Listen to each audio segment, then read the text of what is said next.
Call on Mr. Jason Davenport. Please come forward. He's going to lead us in the invocation and the pledge.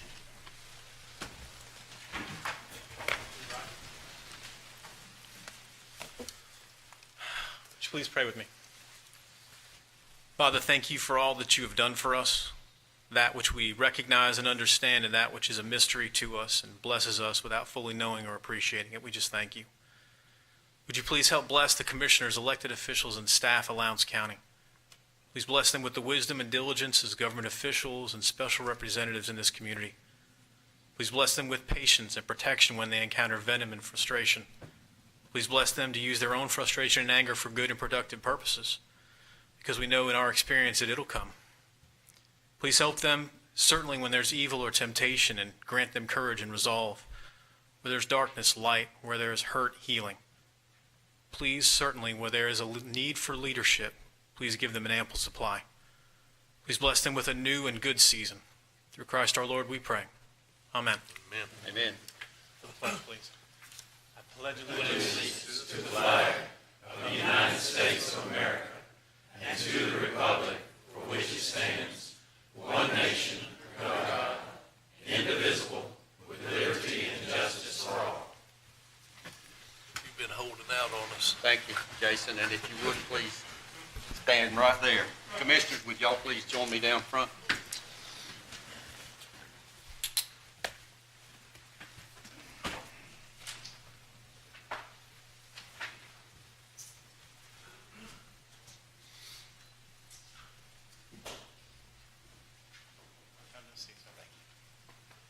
Commissioner. Thanks, sir. You've been holding out on us. You could have been doing it all. A little bit.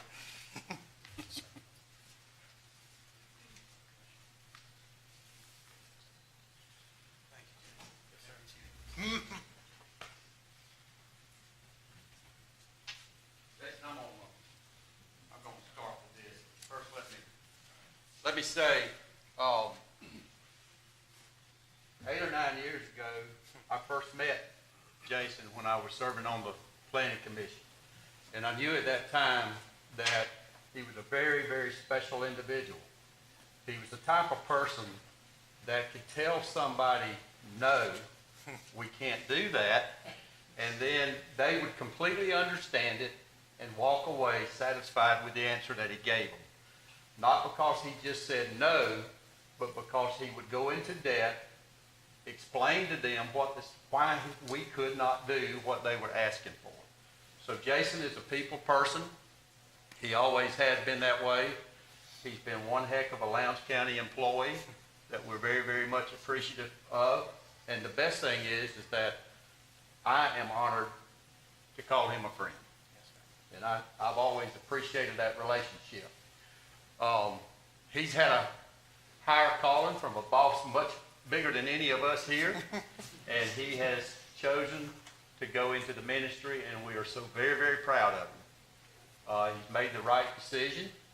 It's going to be the Lord's gain and the county's loss. but we have some assurance that he will make himself available when we do need the talents that Jason Davenport can bring to us. That's true. I also want to recognize his parents are here in the room with him. We have Colonel retired Mrs. Davenport back here in the back. Colonel retired Mr. Davenport here. And this day also has a special meaning for this family. Colonels Davenport, both of them were at the Pentagon when the 4th airplane crashed into the Pentagon. Probably you could imagine the fear that you would have. Communications were shut down. They could not communicate with each other to know where the other was. And that airplane went into the general area where Colonel and Mrs. Davenport was located at. So not only Mr. Davenport worried and concerned about his wife, worried and concerned about their fellow military personnel that was wounded and dying in that tragedy, they were concerned about each other, but they went through that day for probably better than 8 hours, not knowing where the other one was at, how safe they were, or, you know, if they were still even with us.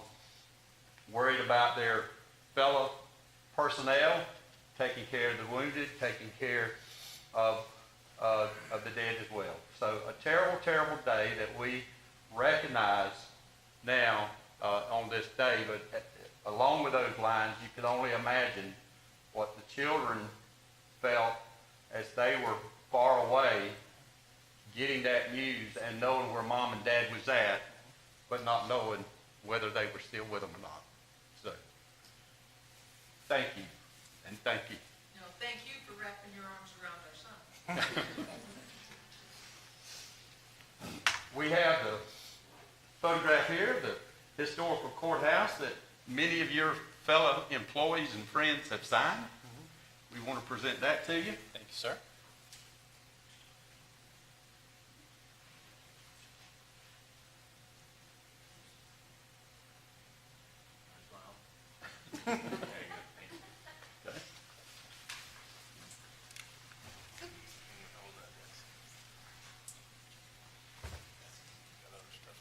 Oh, And this has some special meaning, I'm sure, as well. it does. So, again, many of your fellow employees and friends have signed that as well. So,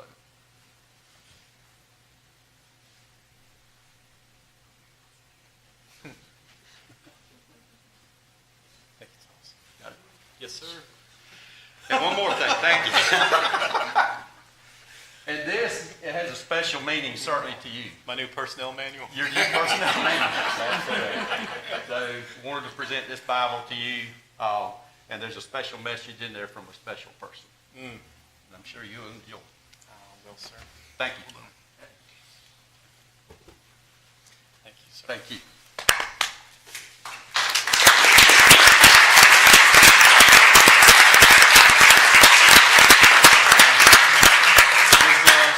It is very hard to follow those remarks, but I certainly speak to the commissioners and the staff, those that are in this picture and remain behind it.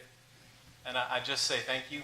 Certainly 12 years here has been an honor, and you certainly have helped me grow as a man and a Christian, and a father and a husband, and you have consistently blessed us and our family.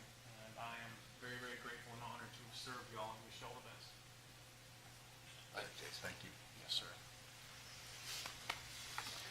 All right, we got one other little presentation we'd like to make.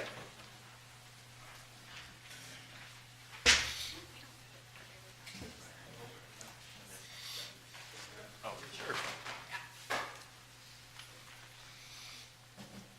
I'd like to ask Danny Weeks, a 911 director, and his staff, please come forward. On July the 28th of 2018, the Lowndes County 911 Center received their 6th award for communications accreditation through CALEA. That's the Commission on Accreditation for Law Enforcement Agencies, while attending the conference in Grand Rapids, Michigan. The process of CALEA accreditation begins with a rigorous self-assessment requiring a review of policies, practices, and processes against internationally accepted public safety standards. Following this is an assessment by independent assessors with significant public safety experience. Public feedback is received to promote community trust and engagement, and structured interviews are conducted with select agency personnel and others with knowledge to assess the agency's effectiveness and overall service delivery capacities.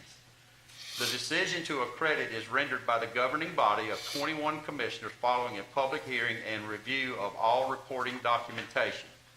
There are 51 communication centers nationwide that are CALEA accredited. The Lowndes County 911 Center is one of only 4 accredited communication centers in Georgia, and it was the second communication center in Georgia to receive communications accreditation. During this conference, the center was recognized as a meritorious agency for having maintained their accreditation for 15 consecutive years. Danny, congratulations. Again, I know y'all work extremely hard, at that accreditation. Yes, sir. Well, once again, I have the privilege of bringing back an award that's the result of a lot of people's work. Teresa Gandy, our accreditation manager, is the one that kind of pulls it all together, but it takes the support of the commission, the community, all the departments that we serve, as well as my entire staff to make this happen, and it's just an honor. I do believe, more so than ever, that it's very important for our community. It, as you know, one of my closing remarks before the commission was that I can remember when we first started into the process, it was all tedious and a lot of paperwork, but it has now become a way of life for us, and it has just helped to make us better all around in what we do. And thanks for the support that y'all give us. Absolutely. And let me say this, the 911 Center is a huge asset that we have in this community. We typically think of, they're very, very much underappreciated. They don't get the appreciation that they really, truly deserve. We have to always remember that when you make that 911 call, you're expecting somebody that's going to have a calming effect, take control of the situation, regardless of what that situation is, get you whatever you may need at that time, whether it be law enforcement, whether it be medical services, or what have you. So they're the calming voice on the other end of that line, but they're also the folks that directs the traffic to make sure that you get the services that you need as quickly as they can possibly get there. So again, it's these folks doing that hard work, and believe me, you could only imagine listening to some of the calls that comes through a 911 center that they get, and what type of calls that they have, and the way they have to deal with it. So again, that's for your credit. You're a great leader. You do a fine job with them. We certainly, as County Commission, appreciate everything that you do, and certainly your staff as well. So thank you very much. Thank you. I'm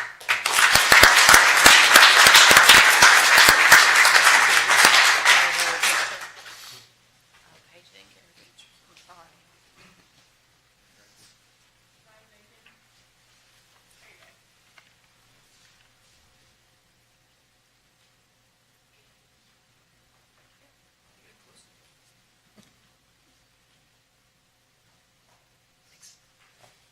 Okay, thank you.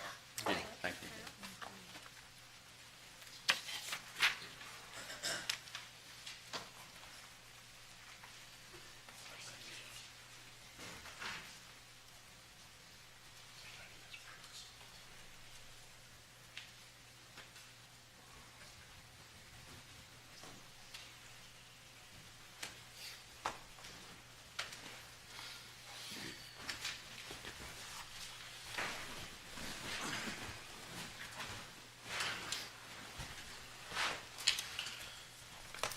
All right, Commissioners, inside your package, you'll see your work session from the August 13th meeting, your regular session meetings of the August 14th meeting, and as well the minutes from the special called meeting on August the 23rd.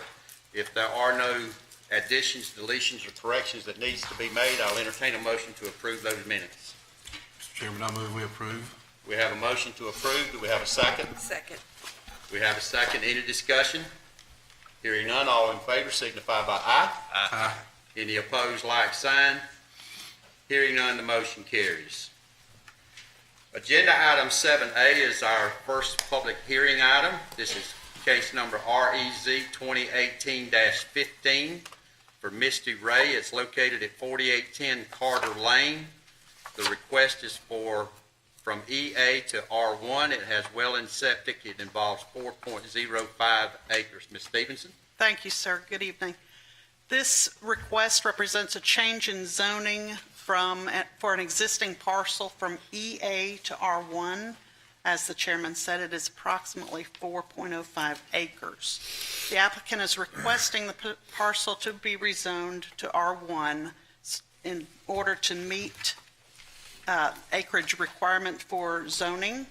It is not currently meeting that acreage requirement for EA. Also, the applicant would eventually like to split the parcel into two tracts, a 1 acre tract that contains the existing home on the north section of that parcel. The remaining 3 acres on which another home would be built in the future. There is a precedent for R1 zoning in the area, including the adjacent property to the north. TRC has recommended its approval, and at the August meeting, the Planning Commission voted unanimously to recommend its approval. At that meeting, no one spoke either in favor nor in opposition to the request. Staff has found that the request is consistent with the comprehensive plan and recommends its approval. Okay, thank you, Ms. Stevenson. Any questions for Ms. Stevenson? Okay, hearing none, we'll open up the public hearing. Is there anyone in the audience that would like to speak in opposition to this request? Anyone that would like to speak in opposition? Hearing none, is there anyone in the audience that would like to speak in favor of this request? Anyone that would like to speak in favor?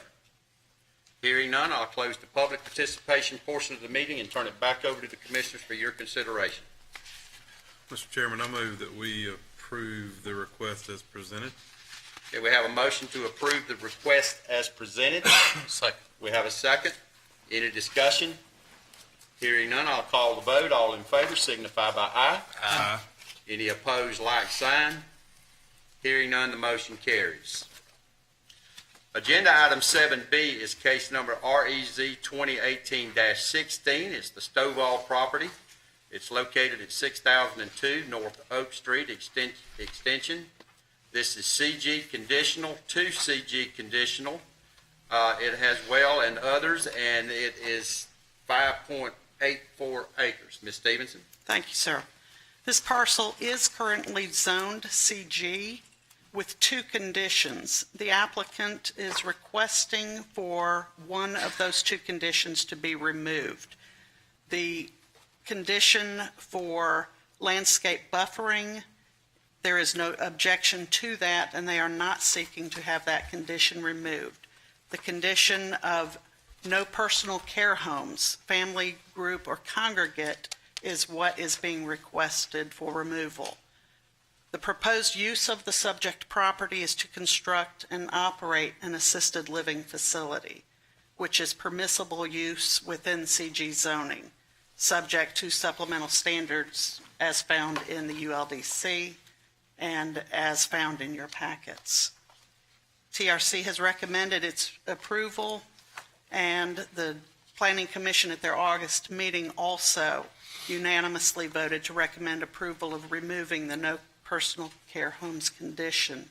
Staff has found this request consistent with the comprehensive plan and recommends approval of removing the no personal care homes condition.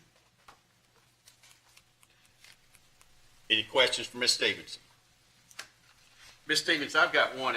Looking at the conceptual drawing on that, it looks like they will be demolishing that existing structure that is there and constructing a new facility. That is correct. Okay. Are there any other questions? Okay, hearing none, we'll open up the public hearing portion of the meeting. Is there anyone in the audience that would like to speak in opposition to this request? Anyone that would like to speak in opposition? Hearing none, is there anyone that would like to speak in favor of this request? Please come forward and state your name and address for the record, please. Good evening, Board. My name is Matthew Inman with EMC Engineering, 515 St. Augustine Road.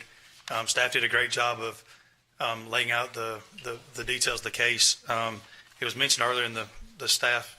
It's okay to talk? Sure. Oh, what was it? Sure. Okay. It was mentioned in the Planning Commission meeting earlier today.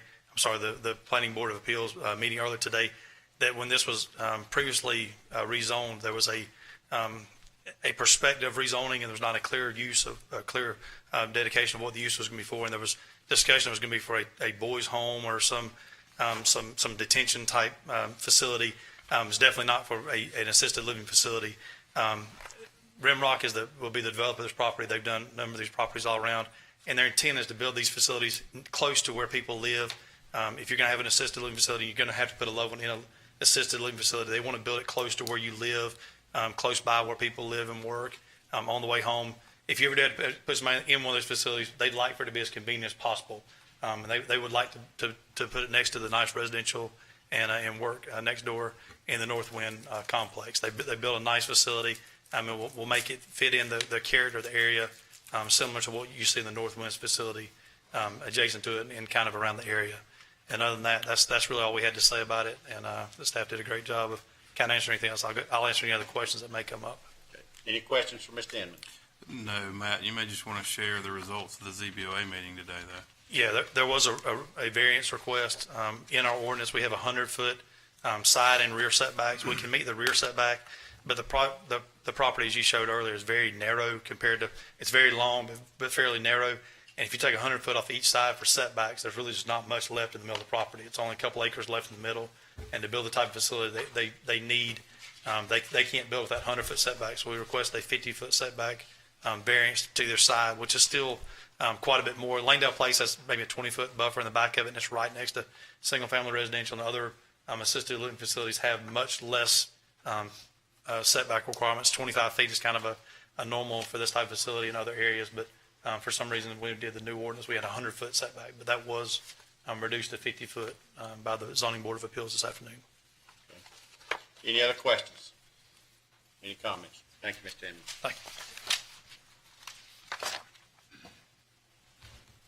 Is there anyone else that would like to speak in favor of this request?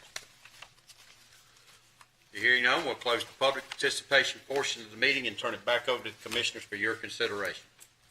Mr. Chairman, I had a quick question, Okay. perhaps for staff, in regards to detention centers or the boy homes or what have you. Is this the correct language in a sense, or what would be the proper language should we put any language in there that would prevent detention centers or anything that might be of concern in that area? Well, I think at this point, just removing the restriction that was put on it earlier is what the actual request is. I really wouldn't see a need in modifying that actual request when we actually have a plan here that is going to be an assisted living facility. My thought. Okay, I just wanted to be clear on it, because I know the concern earlier was about a boys' home or something like that, or detention center. That's out. Any other questions? Okay. Commissioners, I'll entertain a motion. Mr. Chairman, again, I move that we approve this request as presented. Do we have a motion to approve the request as presented? Do we have a second? Second. We have a second. Any discussion on the motion? Hearing none, I'll call the vote. All in favor signify by aye. Aye. Any opposed, like sign. Hearing none, the motion carries. Agenda item 8A is the approval of the increase in the approval limits. Ms. Black? Yes, sir. This request is for consideration of the approval limits for the county manager and the finance director. Currently, the finance director can approve items up to $8,000, and the county manager can approve up to $10,000.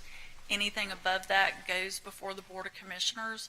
These have not been reviewed in a number of years, and so we are requesting to move those limits to $25,000 and $20,000 respectively. And these would be for items that are already budgeted. Any questions for Ms. Black? Thank you, Ms. Black. Okay, Commissioners, I'll entertain a motion. Motion to approve. We have a motion to approve. Do we have a second? Second. We have a second. Any discussion? Hearing none, I'll call the vote. All in favor signify by aye. Aye. Any opposed, like sign. Hearing none, the motion carries. Agenda item 9A is the traffic signal installation at North Forest Street Extension and Knights Academy Road. Mr. Fletcher?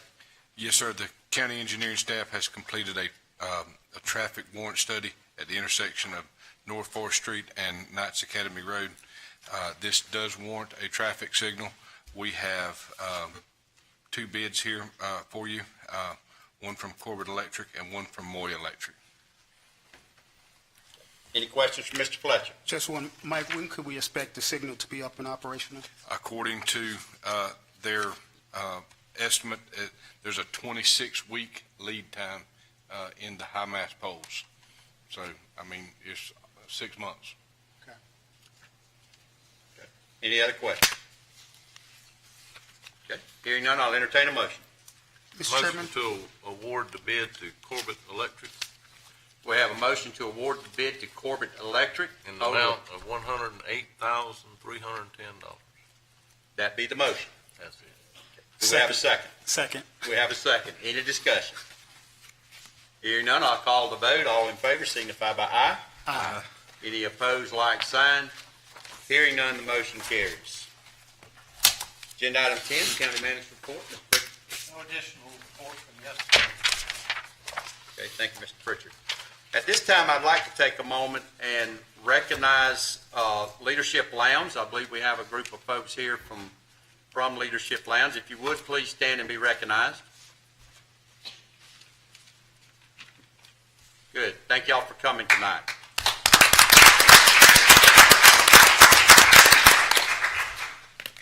Okay, we have citizens wishing to be heard. Our first citizen is Mr. Bob Harlan.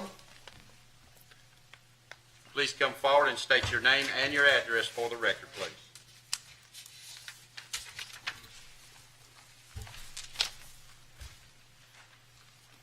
Bob Harlan of 7083 Ham Estates Drive.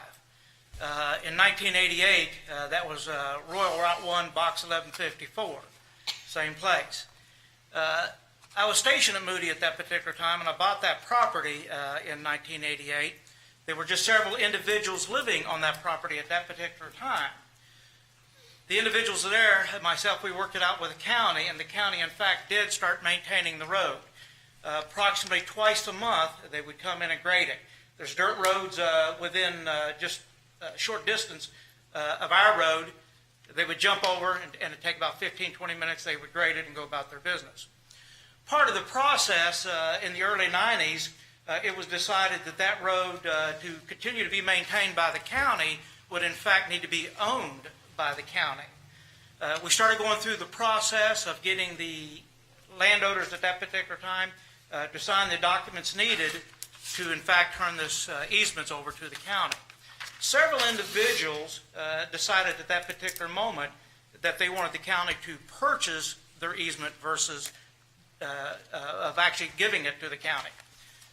The county, within a short time frame, went ahead and sent all the paperwork back to each one of the members on the Ham Estates Drive, saying that the county would no longer maintain the road and that they would no longer pursue any other activities.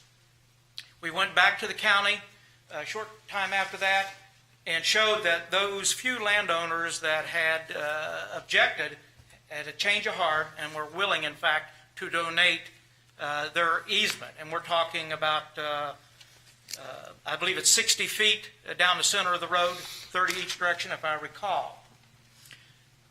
Through the years, we've come back to the commission on numerous occasions and tried to persuade the commission that our road, in fact, was maintained by the county and that there was the processor hangouts of donating the easement to the county, but we've never been able to take and get back on track again. In the early 90s, there were just a couple families living on that road. There's now over 14 families living on this dirt road that it's approximately 3/4 of a mile long. The amount of traffic far, far exceeds what it did in the late 80s and early 90s. Also, the population of that Ham Estates Drive is getting substantially older.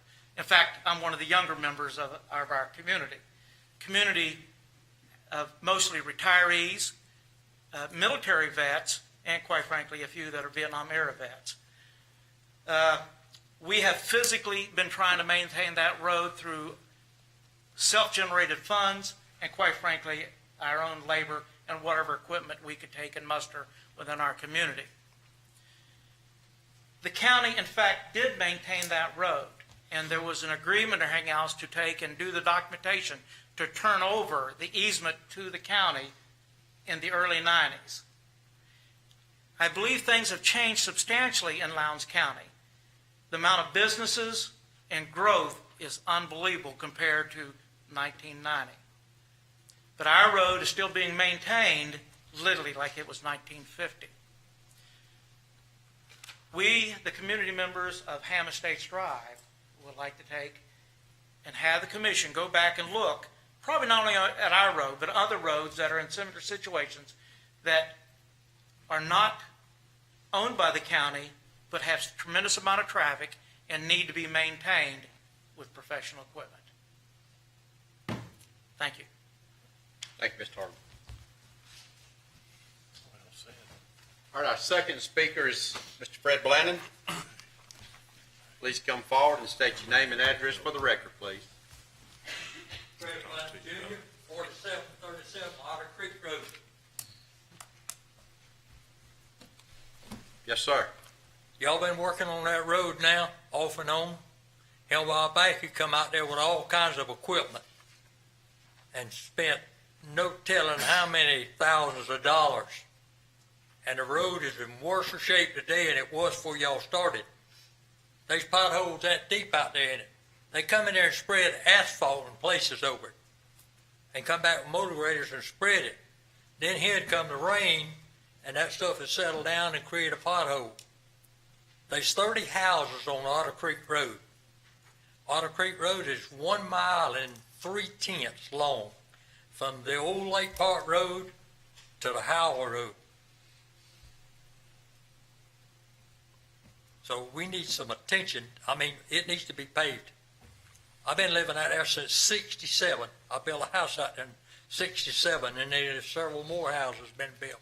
And then some guy, and I ain't gonna call his name, because me and him shares the last name, come out there and put a bunch of junk trailers on down the road there. And of course, his daddy-in-law is got a lot of influence in this county, let's put it like that, or used to have. But them trailers, a lot of them's been abandoned, and they just sitting there. But that road stays in a terrible shape. Okay. And there's 2 school buses that makes 2 round trips a day on that road, not counting the mail carrier. Of course, she don't make 1 round trip. But I think for y'all to send some engineers out there and let them look it over and decide what it would take and see if y'all would, let's bring that back up again. All right, so if you'll hang around till after the meeting, I'll be glad to speak to you. All right? Our next speaker is Mr. John Quarterman. Would please come forward and state your name and address for the record, please.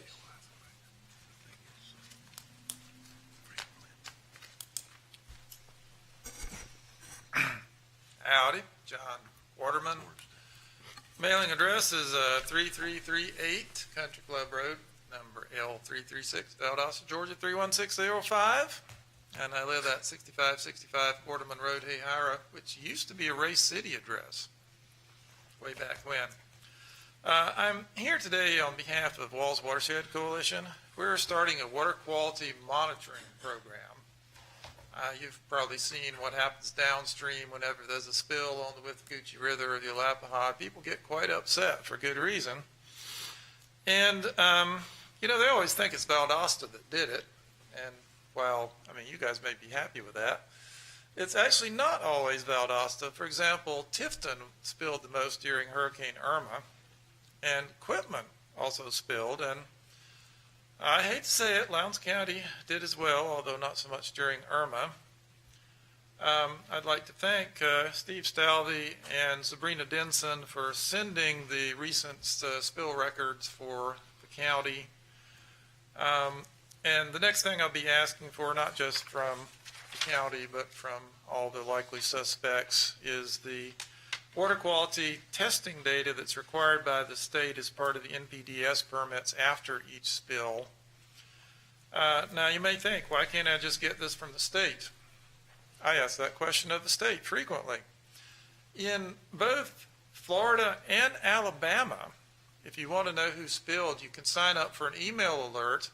As soon as they get a spill report, they post it online and send out an email so you know that day. Georgia does not do that. Now, you may think, as I do, if Alabama can do it, why can't Georgia? And yes, I've said that to EPD frequently, and they say, we're working on it. It's going to be real soon. They told me that last year, but this time they claim they're really getting close. But meanwhile, I have to go around to each of the likely places. If you would like to join us in water quality testing, Sunday at 1 p.m. down at the SJRC, where Jason used to work before he came to work for you, and where at least one of you remembers that there used to be meetings of this very commission next door at the SGRC. We're having a water quality testing session at 1 p.m. It's only 6 hours, no problem. So, and we do a lot of paddles, and we keep trying to get some of you to join us tonight at 7 p.m. on Banks Lake. You cannot get smoother water. You cannot get an easier paddle. You just sort of mosey out, mosey back. If you'd like to join us, I will personally bring you a boat and a paddle. Let me know before we leave the room here. And we're also doing a paddle on the Lcboc River.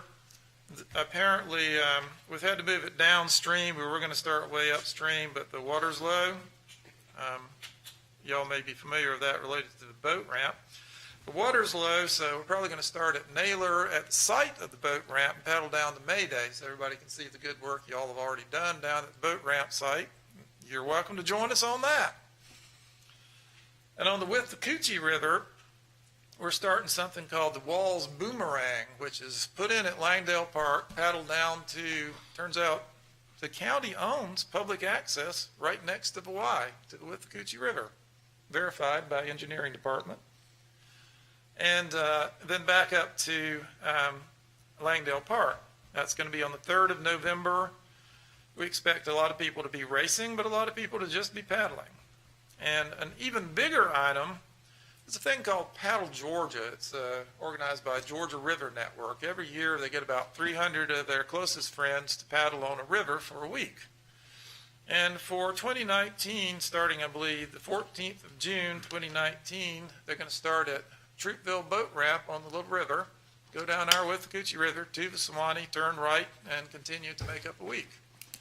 So that should be really good publicity for the Withlacoochee River, for Walls, of course, for the county, for everybody. I mean, I don't really see any downside to that, so I thought y'all might want to know about it. And thanks again to Steve Stalvey for that data, and I look forward to the rest of it. Thank you. Okay. We have no other citizens wishing to be heard. Commissioners, any comments, questions? Entertain a motion to adjourn. So moved.